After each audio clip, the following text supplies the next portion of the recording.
So, good morning. My name is Julia Hooperich, and I'm an MBA student at Columbia Business School.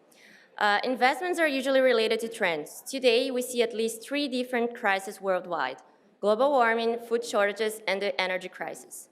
In this next panel, we will discuss how investors see these factors and how investments are being targeted based on that. Is the climate crisis really an investment opportunity? And if yes, how do the financial sector and Brazilian companies see this opportunity, and how do they take advantage of skills to foster decarbonization, and at the same time leverage a return for the investors? Titled Financing the Transition, the next panel will bring together Eduardo Melzer, founder and CEO at EB Capital, Manuel Belmar, CEO of Globo, Geoffrey, professor at Columbia Business School, Max Volkov, head of DCM at Bank of America, and to mediate, Howard Kleinman, a partner at Dechert. Thank you so much. Good afternoon. So, first of all, we're really excited to be here, and thank you for the opportunity. Interesting conversation. We're talking about net zero. We're talking about great social policies and significant impacts for all of us.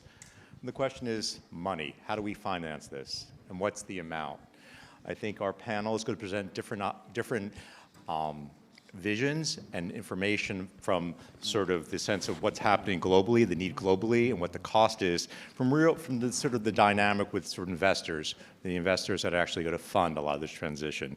So we're going to start off, and I'm going to sort of turn to Geoffrey to sort of get a sense of what the cost of this net zero, especially by 2050 theoretically, is. What do we think the cost is, maybe annually or over the period of time? Because my understanding it's very significant. Great, thanks very much. So let me just kick off by sort of unpacking this concept of, quote, the energy transition, unquote, a little bit. Because actually there's a bunch of different transitions that are going to have to occur. I can think of 4, maybe some of you can think of more. I mean, the first and most obvious one is the transition in producing electricity, transitioning away from coal and gas to wind, solar, nuclear, and whatever. And that's a transition which is already underway. There's a fair amount, and last year 40% of all the electricity produced around the world actually came from non-fossil fuel sources, which is a surprisingly large number, an encouragingly large number in many ways. But this is the most expensive part of the transition. This is where most of the capital is going to have to go. The second part of the transition is transition in vehicles and transportation. The replacement of, for example, of automobiles running on gasoline or diesel by electric vehicles. That's something which is underway at the moment too, although much more slowly than the transition away from fossil fuels in power generation. There's actually several dimensions clear to that transportation transition. The obvious one is, as I said, is electric vehicles replacing conventional vehicles, but then, for example, aircraft.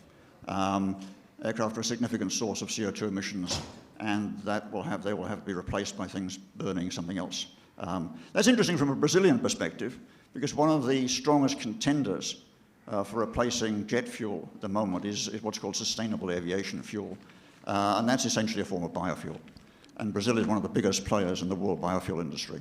So that's something which actually might generate a lot of business for Brazil in due course.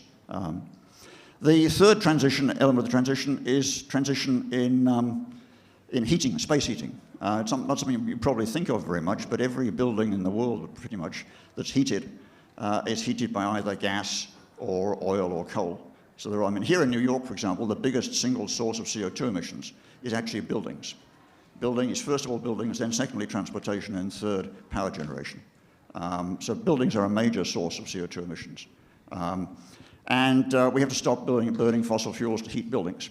That's a transition which will be quite expensive, because retrofitting existing buildings is notoriously expensive and difficult. And that's something we really haven't started at all yet. We're basically nowhere on that. And the final element of the transition is transition in industrial heating. And there's a lot of industrial processes that require a great deal of heat. Currently, again, that comes obviously from burning fossil fuels. And that's steel making, cement making, a bunch of things like that. And again, we have to replace fossil fuels there. There's some ideas of using electricity, some ideas about using hydrogen. There's some steps being taken in that direction, but basically we've made essentially zero progress in that area. And again, that will be quite an expensive area. So the cost of this. I've done some very detailed calculations for the cost for the US and for the European Union, where there's a lot of good data available.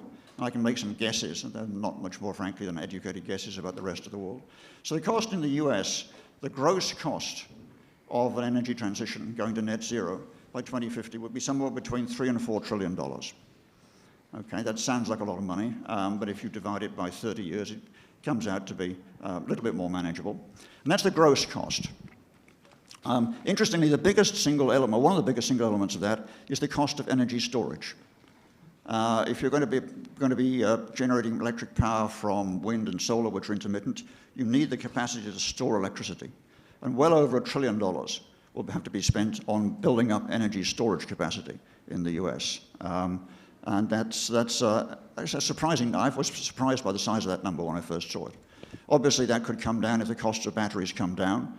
Battery costs have been coming down for quite a long time, but right now they're actually going up again because the cost of some of the key minerals in them are going up. As I said, the gross cost is somewhere between $3 and $4 trillion. Now, there's actually, I'm emphasizing gross because there's some savings which you need to net against those. And one of the biggest savings, obviously, is the saving in the cost of fossil fuels. When you build a solar power station, for example, you're paying up front for 20, 25, 30 years of electricity. There are no running costs, no fuel costs, virtually no operating costs of any sort. So you're sort of prepaying for your power for 20, 25 years. Same thing is true to a slightly lesser degree with wind. There's some maintenance costs on wind turbines, but they're low again. So you're saving all the cost of the fossil fuel that you would have had to buy had you continued as before. And that actually amounts, for the case of the US, that amounts to a saving of somewhat over $1 trillion, about $1.1 trillion. So you can net that off your 4 to 5 trillion, bringing it down to $3 to $4 trillion. There's also another thing you could potentially net off. This is slightly more controversial, which is that here in the US, most of the coal-fired power stations are at least 30 years old, which means they're well beyond their use-by date. Typically, the expected life of a power station is 30 to 40 years. So these power stations are all going to have to be replaced anyway within the next 10 to 15 years.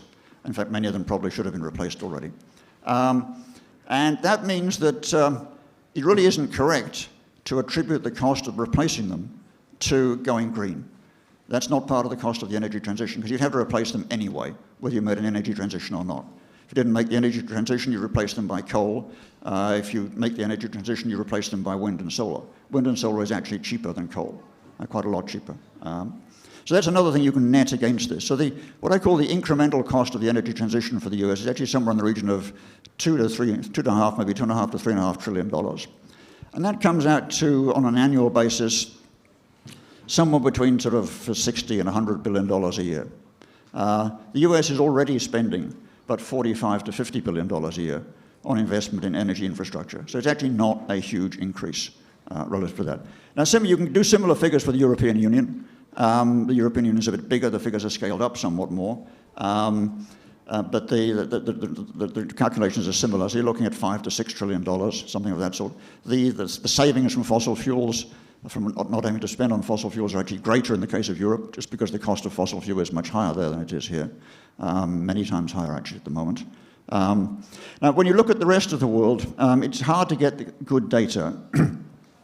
There are big differences. For example, the cost of building solar power in India is a lot lower than it is here.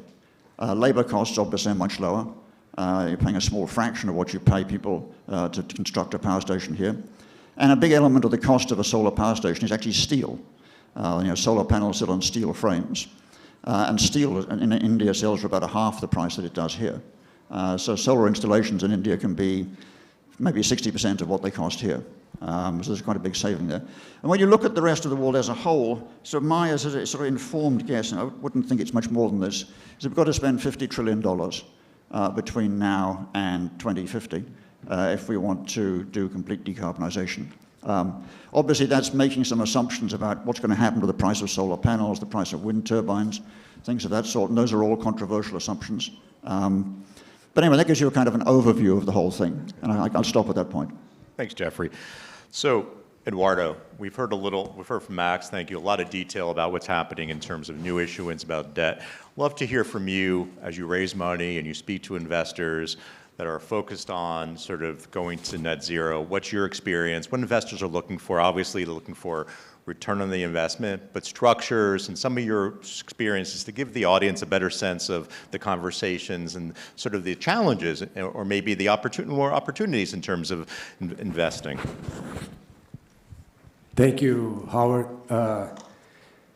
Let me start by saying that what Columbia students are doing, it's fantastic. We have the Brazilian event at Harvard that has a twist of political aspects. And then you have the one in Silicon Valley at Stanford. It's amazing, and I've been there too, and has a lot to do with innovation and startups and so on. But what we're discussing here, it's the mother of the problems. If we don't solve what is being raised here in these past 2 days, we're not going to be able to discuss anything about policies and politics, and not even about new startups and innovation.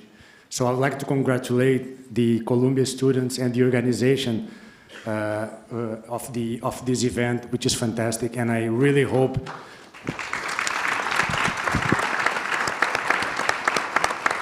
I really hope that we make a commitment to be here next year again, and we're never going to stop coming here until we solve these issues. I loved what Luciana Ribeiro said in her.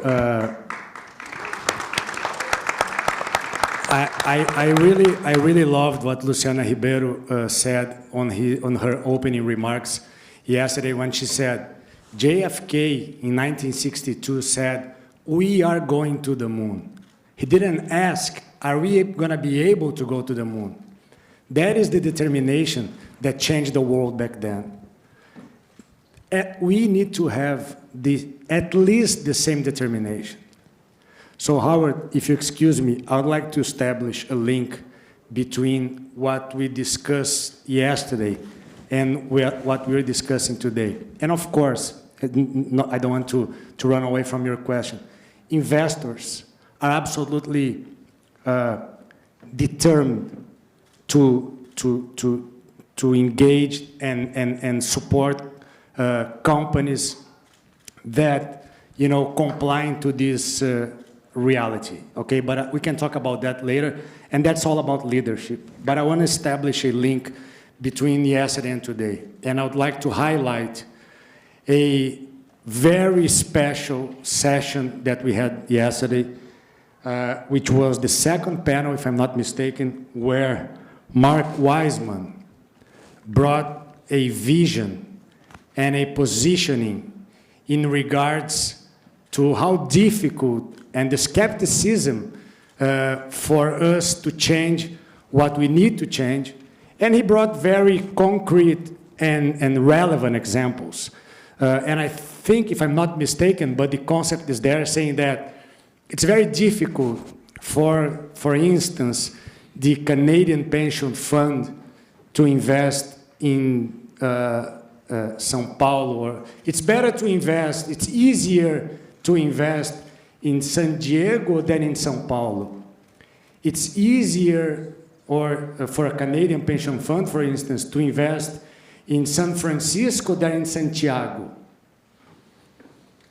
I have to say that I cannot disagree more with what Mark brought yesterday. Okay? I respect a lot, but I disagree. I think, and he brought very precise and well-supported point of views based on his experience, and I think it's right what he brought, but I just don't agree. We need to have a different positioning, a different attitude. The problems that we've been discussing here and that we all are aware of demand huge leadership. If we just, justify the reasons why we're not going to be able to make the change, of course we're not going to be able to make the change. It's not easy what we have to do. The consequences are dramatic. So the commitment that we have to have is a commitment just as strong as JFK had in 1962. when the founding fathers decided to create this own country here, of course they had people saying not to do that. They had different interests. But they were able to make it happen. We need founding mothers now. We need founding human beings now to create what we need to create, to establish the change that we need to establish the change. Are we challenging and are we debating whether, Howard, you're asking what the investors say. Let me give you, I just brought some, let's talk about opportunities here, okay? And I brought a little thing to help me here. Let's talk about Brazil in the context of this situation here. Brazil is one of the largest producers and exporters of food globally. $120 billion only in 2021. You all know that, but I just want to bring it up for you guys. Brazil feeds 1 in every 10 people globally. Brazil has an area of fruits and vegetables equivalent to the size of Netherlands. Our wheat production is equivalent to the size of Belgium. Ireland and England together represent the size of our corn production in Brazil. We have 1 full Mexico of cattle farming in the country. We have 1 Switzerland of rice and beans. We have Italy and Portugal combined of soy. We have France and Greece combined of protected area, of indigenous protected areas. And we have 1 entire Europe with forest conservation areas. So if we don't see an opportunity there, if we see what's happening in the world right now, if we're talking about, we're debating climate change, we're debating the future of the globe, and we don't see an opportunity in this data, I think we are in the wrong place. It's not easy. I'm not saying it's not easy. Of course, the establishment don't want not necessarily want this to change. But that is the kind of commitment and the passion that I think we need to put to make it happen. Finally, I would like to put some light on something that I think it's quite relevant, and I haven't heard during these 2 days. The clock is ticking, you know. If we do everything right, and if we comply with COP26, even if we comply, we're not going to make it happen. So we are late. And the consequences that we're talking about are the most dramatic ones. But I want to bring, and I'm so glad that Globo is here. Globo, I'm so happy that Valor is here. I'm so happy that Reset Media is here. And I'm happy that we are, we have the media here. We need to fight and turn on the lights on the lobby industry. The lobby industry globally, but in Brazil too, is delaying what we need to do. We don't talk about that. We talk about we making it happen. We talk about the speed that we need to do things, but we have major forces trying to keep the establishment and trying to keep the status quo. If we don't turn on the lights, and again, it's all about leadership, we're gonna have serious problems. So I would like to finalize my remarks here saying that we need to turn on the lights. And the media here, I hope, will have the chance to really publicize everything that goes against what is a global situation. So these are my remarks. Thank you, and I think, look, first thank you. Second of all, the statistics are fascinating and they're very compelling, and I think they're sort of very consistent with what Max was saying with the desire to invest.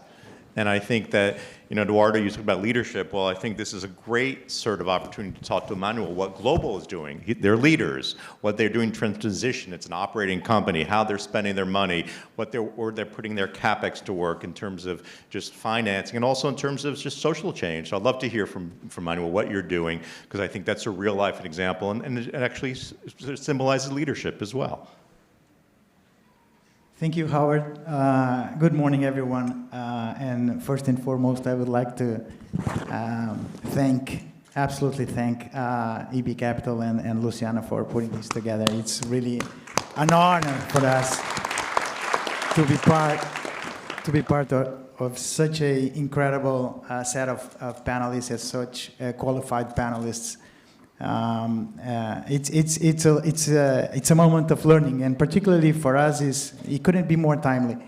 Globo has just came up with a ESG 2030 agenda, and despite the fact that all these verticals now called ESG has been part of our history and our mission, reality is that we haven't actually talked about it quite often, and unlike the year 2010 or the 90s, it is crucial that a company with the relevance and influence in Brazil stood out in order to promote this movement. And I'm assuming the vast majority of the audience actually knows Globo, but I would like to share a couple of basic information regarding our company to just tackle what we are doing in our day-to-day operations to sustain our overall ambition towards sustainability. First of all, I would like to say that through our media properties and outlets, either digital or linear, we touch like 100 million people on a daily basis. It's a lot of people. If you take that to a month, we touch every single Brazilian on a monthly basis. So it of course brings us a lot of burden in terms of responsibility, but also an incredible opportunity. So when we structure our 2030 agenda, it couldn't be absolutely about Globo. It has to be about Brazil, because we have probably unique opportunity, relatively speaking, compared to other countries, to leverage from the ecosystems that actually satellites are on daily operations. So either our affiliate systems of TV Globo that actually allows us to reach all that kind of people, ecosystems of production, independent producers, everything that we do actually has this network effect, which well worked can provide a much more important results for the country as a whole. On a particular strategy of Globo, and it's interesting because this is the Brazilian Climate Summit, and we are talking about becoming net neutral and zero carbon, etc. Globo has been carbon neutral since 2018, so it's been 5 years that this company nets all their emissions. And we are not a carbon-intensive industry, as you may convene, because we generate on a annual basis roughly 20,000 tons of carbon emissions, GHG emissions. In these previous panels, we've been discussing millions and trillions of carbon emissions, so it is a tiny portion of it.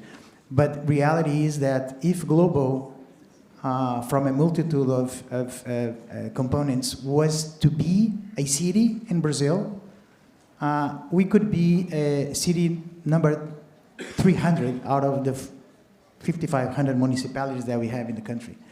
So if you take that into account and not considering just a company but a city, imagine the power of scale that if all the cities of the big companies that represent the size of a medium city could actually impact in the overall economy of Brazil.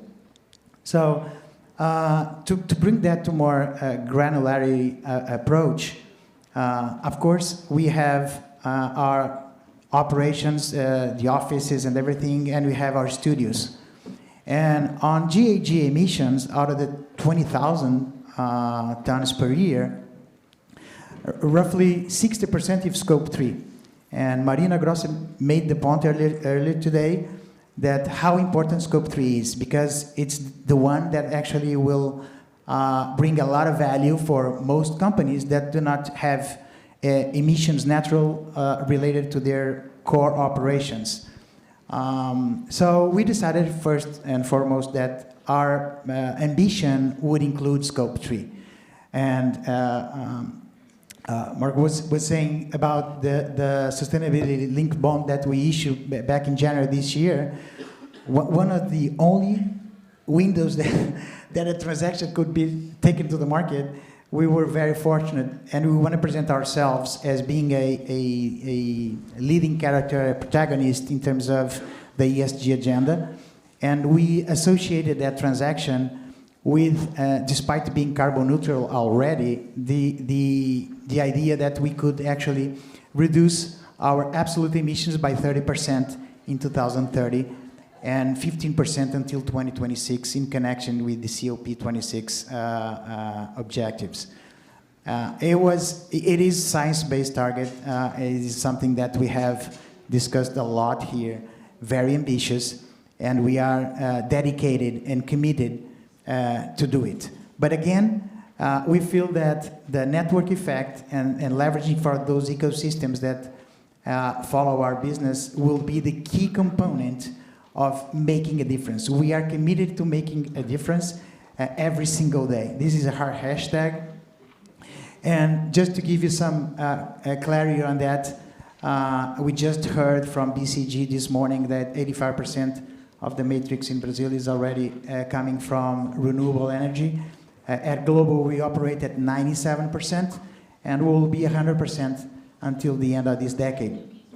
On the waste management, 50% that we consume is already recycled, reused, donated, promoting a network effect on the social aspect of the agenda.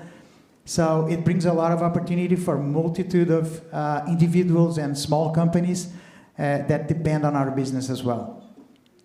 We intend to be landfill zero by the end of this decade as well.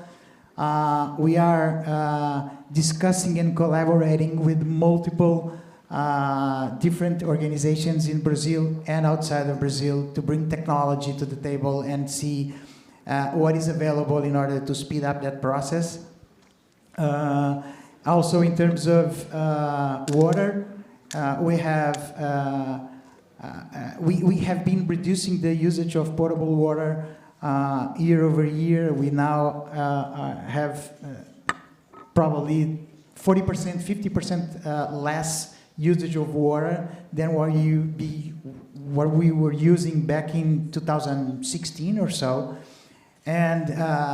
And you know, Studios Globo, it's secluded within a national park in Rio de Janeiro. So we have snakes, we have monkeys, we have birds, we have everything mapped out in terms of biodiversity. We actually heard about one Mico-Leão Dourado. We are chasing him in order to make sure, right now, yeah, as we speak, we are chasing him in order to make sure that we can protect all the biodiversity that we have there. Either it's fauna, flora, everything is mapped out. It's like going to a botanic garden, and I always invite everyone to come up and see what we are doing in Studios Global, which is amazing. And ultimately, supply chain. Supply chain is something that we have, and it's actually traces back to the scope 3 that we just mentioned. Is critical for us. We cannot actually right now envision the reach or until we can go, but we feel there is a big opportunity there. A lot of companies that work with us depend on a better understanding of their supply chain characteristics in order to, and again, it's a collaboration process. It takes time, but we are in full swing in order to tackle that issue too. I would like to bring another example, how we feel these issues regarding environment is particularly important in our strategy. I believe, I hope that you guys are following Pantanal. Pantanal was first aired by Manchete back in 1990, so it's like 32 years ago. And it's so amazing to see how contemporary that story is, because 32 years later, we are discussing the same environmental issues, the same issues of violence and mistreatment against women, the LGBT cause.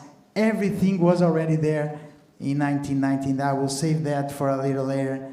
But when we decided to produce the remake of Pantanal, we wanted to make it great and green. So we came up with a first framework of green productions within Brazil, probably in Latam. We didn't want just Globo to follow those guidelines. So we wanted to make sure that everybody that was in connection with that production could actually follow through. And we make that happen. It's been a massive success. And it was the landmark to become a fully adopt framework for all the productions, either general entertainment or shows. So the Big Brother house is going to be sustainable, and everything that we do going forward will have that kind of priority. Speaking a little bit of financing, and it's so small time to speak so many things. And look, you're following Eduardo's cue on leadership, so I think that Eduardo sort of wants to give you the presence, and then we'll come back to Geoffrey at the end, but I think it's a great story for everybody to share with everyone. And we have a few more minutes. Okay, so I'll go. On the finance side, I was talking to my partners here. Bank of America was one of the joint book runners back in January. A pleasure to have them as a partner. And it's interesting because we wanted to present ourselves as a ESG company and committed to the future and a more balanced planet, and Brazil particularly. And so it was very successful. We have this penalty if you do not commit. We do not reach our main goals in terms of the GIG emissions. I'm pretty confident they're going to be there. We don't need the penalties to convince us that this is the right thing to do, and we're going to do it. We're going to do it probably even better than what we have committed with, and ultimately, I don't think that financing this transition is going to be a problem. We are doing it both ways. We are doing organically, so either OPEX, CAPEX. We destinate a big portion on the CAPEX is close to 15% right now of the overall investments that we do are ESG related. And we feel that with the trillions fractioned by the 30 years and whatever, I mean, there is always good money for serious and good projects. So I'm a firm believer that financing shouldn't be a problem and shouldn't be used as an excuse not to move forward. Great. Well, thanks, Manuel. It's really interesting and sort of consistent with some of the themes we're hearing here, but it's really helpful to hear a real-life experience, especially such a large and powerful, influential company as Global. So, Geoffrey, we started out around 48 minutes ago, talking about sort of the entire cost of potentially of the transition. Love to hear from you what you've heard, how this is consistent, and how this is leading towards the change in terms of the financing that will be necessary. Thanks. Well, I'm delighted to hear that you think the financing isn't going to be a problem. I don't think so. I don't think so. That's great. Because what I was actually going to say is that we have, I very much share your sense of urgency. We don't have enough urgency on this problem.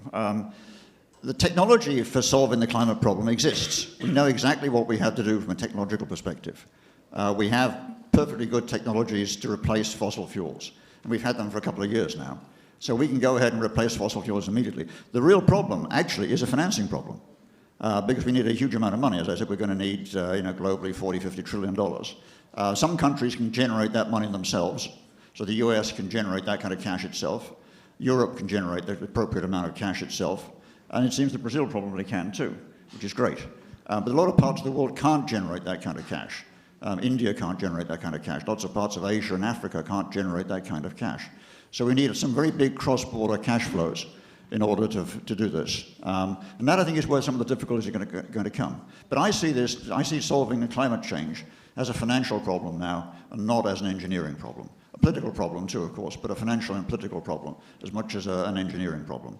I think we're going to have to develop ways of encouraging cross-border cash flows into some of the countries which are less financially well developed than, for example, Brazil is.